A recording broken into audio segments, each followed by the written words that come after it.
Nneka was no stranger to hardship. Born into a family of 7 in Umudike, an Igbo village known for its vast farmlands and communal life, her parents struggled to provide even the basic necessities.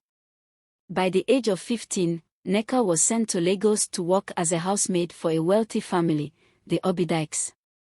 Her new home was a sprawling mansion, a stark contrast to her mud-walled village house. At first, Nneka was awestruck by the polished tiles, glass chandeliers, and the sheer abundance of food. But the glamour masked the cruelty that lay within. Mrs. Obidike, her employer, was a tyrant. She berated Nneka for the smallest mistakes, withheld food, and once poured hot water on her leg for accidentally breaking a porcelain plate. The only light in her bleak existence was Chike, the Obidike's teenage son. Chike treated her with kindness, often sneaking food to her or offering a word of encouragement. But their friendship didn't sit well with his mother, who accused Nneka of trying to seduce her son. One fateful evening, after a broken vase incident, Mrs. Obidike declared, "You are nothing but a curse. Pack your things and leave my house tonight." Nneka pleaded, but her words fell on deaf ears. With nothing but a torn bag containing her worn clothes, she was thrown out onto the streets of Lagos. Wandering aimlessly, Nneka felt like the city's neon lights mocked her misery. Hunger clawed at her stomach, and the memory of her mother's bitter words echoed, "Be strong, Nneka. Life will test you, but you must not break." Just as she was about to collapse from exhaustion, a sleek black car stopped beside her. The window rolled down, revealing a man in his late 40s. His skin was the color of ebony, and his eyes held a kindness she hadn't seen in years. "Are you lost, young lady?" he asked. "I have nowhere to go," Nneka whispered, tears streaming down her face. The man introduced himself as Chief Nneka, a billionaire philanthropist known for his investments in agriculture and education. He offered her a ride, and though wary, Nneka accepted. Nneka took her to his mansion, a serene contrast to the chaos she had endured. His staff cleaned her up, fed her, and gave her a room to rest. The next morning, he asked her to tell her story. As she spoke, his heart ached for her. "I believe in second chances," he said. "You deserve a better life, Nneka. But you must work for it."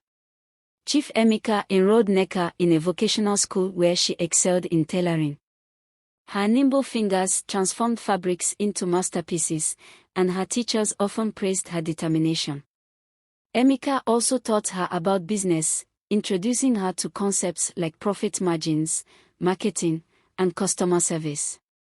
Over the next 2 years, Nneka blossomed. She started her clothing line, Nneka Creations, which gained popularity for its fusion of traditional Igbo designs and modern styles. Her resilience and hard work caught the attention of the media, and she became a symbol of hope for many young girls. But success came with its challenges.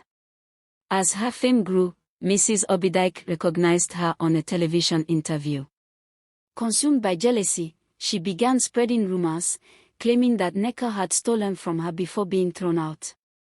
At a public event celebrating young entrepreneurs, Nneka was invited as a keynote speaker. As she shared her story, Mrs. Obidike interrupted, shouting, "This girl is a thief. She was my maid and stole from me before I kicked her out." Gasps filled the hall. Nneka stood frozen, her past clawing at her confidence. But Chief Nneka, who was also present, stepped in. "Mrs. Obidike," he said calmly, "your accusations are serious. Do you have evidence?" Mrs. Obidike faltered, unable to provide proof. The audience, now skeptical of her claims, turned to Nneka with sympathy. Nneka, drawing strength from the crowd's support, said, "I may have started as a maid, but I've built my life with honesty and hard work. No one can take that away from me." The incident only increased public support for Nneka. Her clothing line expanded internationally, and she established a foundation to empower underprivileged girls through education and skill acquisition. Years later, at a community outreach program in Umudike, Nneka met a frail woman among the beneficiaries. It was Mrs. Obidike, now destitute after her husband's businesses collapsed. Instead of revenge, Nneka chose forgiveness. Life taught me to rise above bitterness, she said, offering Mrs. Obidike assistance through her foundation. As the sun set over Umudike, Nneka stood before a group of girls, sharing her journey. Your circumstances do not define you, she said. With courage and determination, you can rewrite your story. The audience erupted in applause, and Chief Emeka, standing in the crowd, nodded with pride. Nneka had not only transformed her life but also inspired countless others to believe in the power of resilience and redemption. Never give up, life will throw stones at you, but know that only a tree with good fruits gets stoned. Did you enjoy this story? Like, share and subscribe for more intriguing African folk tales.